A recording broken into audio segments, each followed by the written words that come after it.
प्रयागराज में होने जा रही राष्ट्र हनुमत कथा से पहले सोमवार को शहर में आस्था, भक्ति और उत्साह का अद्भुत संगम देखने को मिला।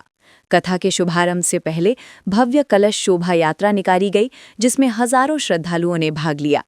खास बात ये रही कि इस शोभा यात्रा में दूर दूर से आए भक्तों के साथ साथ लोकप्रिय टीवी धारावाहिक रामायण के कलाकारों की मौजूदगी ने पूरे माहौल को और भी खास बना दिया।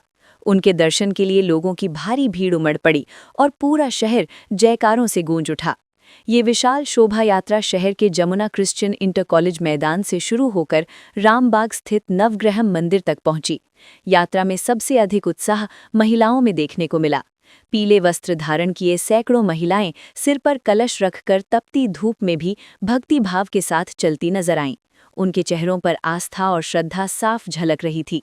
कई महिलाएं भजन गाते हुए और जय श्री राम तथा जय बजरंगबली के जयकारे लगाते हुए आगे बढ़ रही थी। शोभा यात्रा के दौरान मुंबई से आए ढोल ताशा कलाकारों ने अपनी दमदार प्रस्तुति से पूरे वातावरण को भक्तिमय बना दिया। ढोल की गूंज और ताशों की ताल पर श्रद्धालु झूमते दिखाई दिए। कई जगहों पर लोगों ने फूल बरसाकर इस धार्मिक यात्रा का स्वागत किया। सड़कों के दोनों ओर खड़े लोग शोभा यात्रा की एक झलक पाने के लिए उत्सुक नजर आए। इस आयोजन का सबसे बड़ा आकर्षण लोकप्रिय टीवी धारावाहिक रामायण के कलाकारों की मौजूदगी रही। भगवान राम की भूमिका निभाने वाले अरुण गोविल, माता सीता का किरदार निभाने वाली दीपिका चिखलिया और लक्ष्मण की भूमिका से प्रसिद्ध सुनील लहरी इस शोभा यात्रा में शामिल हुए। जैसे ही इन कलाकारों की झलक लोगों को मिली, श्रद्धालुओं में जबरदस्त उत्साह देखने को मिला। लोग अपने मोबाइल फोन से तस्वीरें और वीडियो बनाने लगे और कलाकारों का गर्मजोशी से स्वागत किया। भीड़ का आलम यह था कि कई जगहों पर लोग एक दूसरे से आगे निकलने की कोशिश करते दिखाई दिए। श्रद्धालुओं की भारी भीड़ के कारण शोभा यात्रा के कई हिस्सों में अव्यवस्था की स्थिति भी देखने को मिली।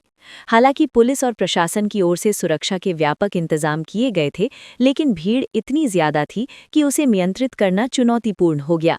यात्रा की शुरुआत को लेकर भी एक दिलचस्प स्थिति देखने को मिली।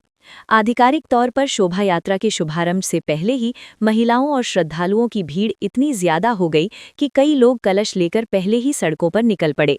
इसके चलते यात्रा निर्धारित समय से पहले ही शुरू होती दिखाई दी। शोभा यात्रा की भव्यता बढ़ाने के लिए संत महात्मा भी घोड़ों पर सवार होकर इसमें शामिल हुए।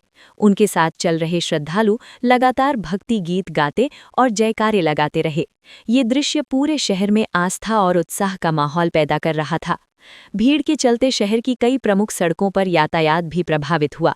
कई स्थानों पर लंबा जाम लग गया और लोगों को काफी देर तक इंतजार करना पड़ा। हालांकि ट्रैफिक पुलिस ने व्यवस्था संभालने की पूरी कोशिश की और धीरे धीरे स्थिति को सामान्य किया।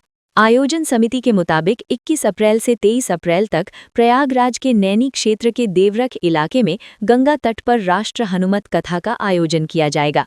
इस भव्य धार्मिक कार्यक्रम में बागेश्वर धाम के पीठाधीश्वर पंडित धीरेन्द्र कृष्ण शास्त्री 3 दिनों तक कथा का वाचन करेंगे। आयोजकों का दावा है कि इस कथा में करीब 5 लाख से अधिक श्रद्धालुओं के शामिल होने की संभावना है। इस कार्यक्रम का आयोजन प्रयाग उत्थान समिति की ओर से किया जा रहा है, जिसके लिए व्यापक तैयारियां की गई हैं। कथा स्थल पर श्रद्धालुओं के बैठने, पेयजल, सुरक्षा और पार्किंग जैसी व्यवस्थाओं को अंतिम रूप दिया जा रहा है, ताकि आने वाले भक्तों को किसी प्रकार की असुविधा न हो। इस बीच पंडित धीरेन्द्र कृष्ण शास्त्री ने हाल ही में अपने काशी दौरे के दौरान ज्ञानवापी मुद्दे को लेकर भी बयान दिया था। उन्होंने कहा कि उन्हें न्यायपालिका पर पूरा भरोसा है और उन्हें विश्वास है कि जल्द ही वहां महादेव का अभिषेक होगा। उन्होंने ये भी कहा कि काशी की धरती हिंदू मुस्लिम एकता और आपसी भाईचारे की मिसाल रही है, जहां लोग मिलजुल कर रहते हैं।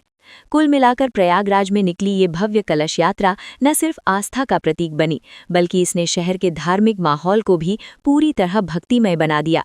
आने वाले 3 दिनों में होने वाली राष्ट्र हनुमत कथा को लेकर श्रद्धालुओं में जबरदस्त उत्साह और उत्सुकता देखी जा रही है। आयोजकों को उम्मीद है कि ये आयोजन प्रयागराज के धार्मिक इतिहास में एक यादगार अध्याय के रूप में दर्ज होगा।